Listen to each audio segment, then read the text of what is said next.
Coming up, things are heating up in Washington as an impeachment inquiry seems to be more likely. And later, we'll tell you a little bit about Iowa City Council candidate Laura Burgess to prepare you for this week's election. Spooky season continues on this Taco Tuesday as we look into Iowa football success up to this point. We'll see you in sports. This upcoming forecast is more bitter than someone stalking their ex's Instagram. I'll tell you more in weather. All that and more coming up on this Tuesday morning edition of DITV. Don't go anywhere. DITV News starts right now.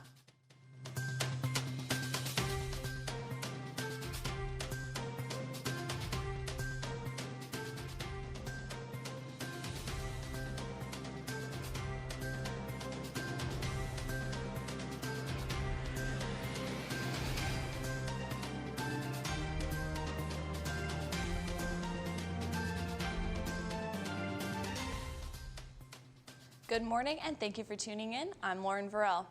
Speaker of the U.S. House of Representatives Nancy Pelosi announced yesterday that the House is officially moving forward with an impeachment inquiry.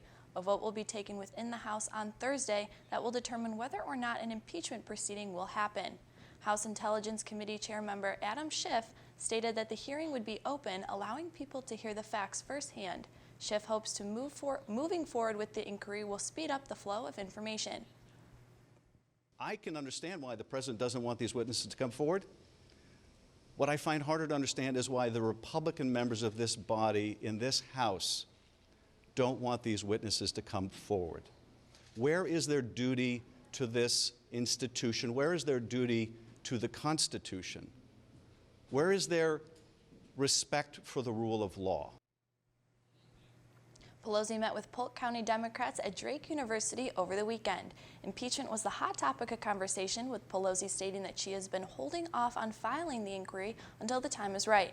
Make sure to tune in later this week for results of the inquiry vote, plus be sure to head over to thedailyiowan.com for updates. With the City Council election coming up this week, DITV will be showcasing each of the 3 candidates to help you decide where your vote should go. Earlier, we spoke with Laura Burgess, a local attorney looking to make a difference in the Iowa City community. Burgess took interest in city government way back in high school, where she interned for her hometown council. I was never into civics or political science or anything in school, but there was just something about sort of seeing our local government up close and like knowing that these were people who lived and worked and, you know, carried out these important decisions right in our community. I thought that was pretty neat. Burgess touched on multiple policies from affordable housing to local education. She hopes to cooperate with current members of the council to meet reasonable compromises. Burgess feels like her presence on the council could motivate members to look at new ways to improve Iowa City.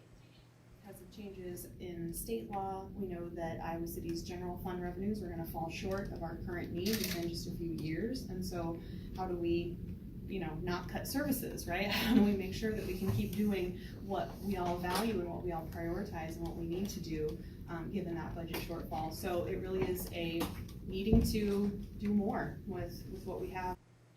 Tune in again throughout the week to hear what other candidates had to say before the election.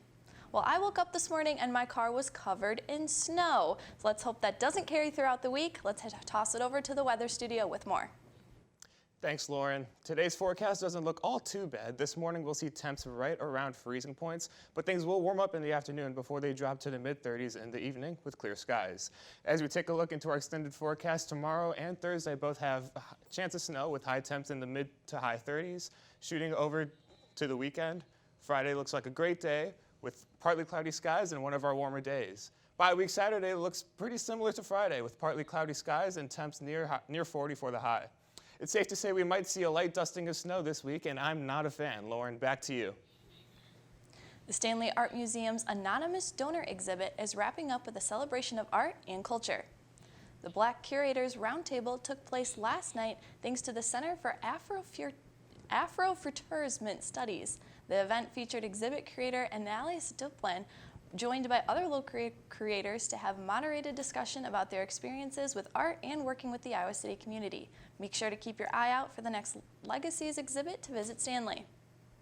Well, I'm not ready to look at some art, but I am ready to watch some Hawkeye football. So let's toss it over to Kate and John in the sports studio with more.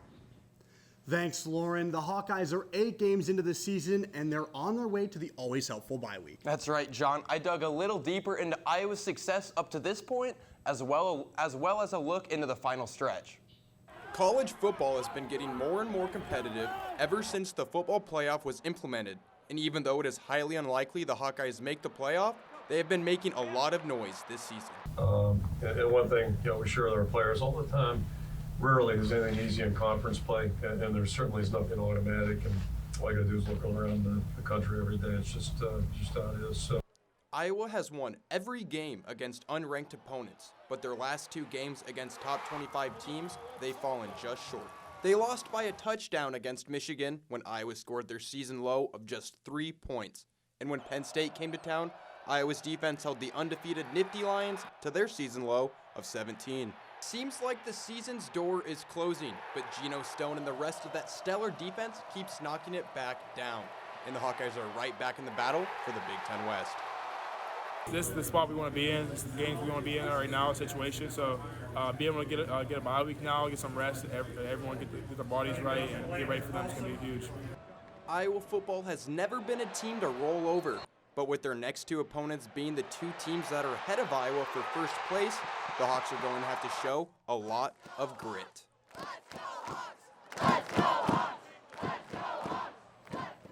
Iowa has a chance to salvage their season if they can somehow manage to get wins over the Wisconsin Badgers and the Minnesota Golden Gophers in the upcoming weeks. And to add to the Hawkeye hype, we're going to go over some of Iowa's best stats this Friday. Speaking of hype, the soccer team got a hard-fought win over the weekend against the Ohio State Buckeyes. That's right, Cade. In the second half, freshman Gianna Gurley put the team on the board, punching home her 5th goal of the season. And later in double overtime, Samantha Tafaru scored her 2nd golden goal. The 110th minute goal sent the Hawkeyes to their 15th win of the season, tying a school record. That doesn't shoot us. 20-something shots to 17 shots. That's a lot for us. But that also says something to Ohio State. They've got a lot of very talented players, and but very resilient. I mean, we just kept plugging away, and it had the same feel of last week against Minnesota, where they kind of believed that they stayed in it, and they were gonna win. And I'm just very proud of them. If I had to put it into words, I'd just say that we've shown resilience through every single game. I think that we have just shown so much relentless effort to not give up. And I mean, these past couple games where we've been winning in double overtime, that's the epitome of our team. We might be down, or we might be tied, and we just know that we want to win, and we want to go out there with all of our heart and lay it out on the field and just keep it going. The soccer team heads to the Big Ten tournament this weekend to take on Penn State. And Iowa swimming dove into some Big Ten action at home this past weekend. Minnesota has been a tough opponent for Iowa in the pool the past couple years. But the Hawkeyes swam vigorously to secure a Big Ten win. It's a big win for the 23rd ranked Hawkeyes, defeating the Gophers, who came in at 25. Both the men and women return to action this weekend, with the women hosting Michigan and the men heading to Bloomington to take on Indiana. Well, I don't know if home field advantage is real for the Stros or the Nats. The home team is 0-5 in the World Series for only the 3rd time in MLB history. Houston propelled to a 3-2 lead in the series last night, thanks to a pair of Springer's dingers. And the Nationals seem to have fallen off the wagon, losing 3 in a row to the Stros. The series continues tonight in Houston, with the Astros having a chance to clinch the title. Well, John, seems like we're out of time. You know, Cade, you hate to see it. Well, tomorrow we'll hear from Connor McCaffrey and his thoughts on the impending basketball season. Lauren, we're #full sending it back to you at the desk.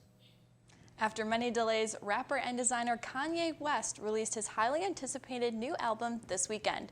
Jesus is King is Kanye's first dive into secular music and has many fans divided over the new style. The album is on track to take the #1 spot on the Billboard's Top 200 list, which would be West's 9th consecutive #1 album. A film was released alongside the new album, and it's making its way through the IMAX theaters across the country.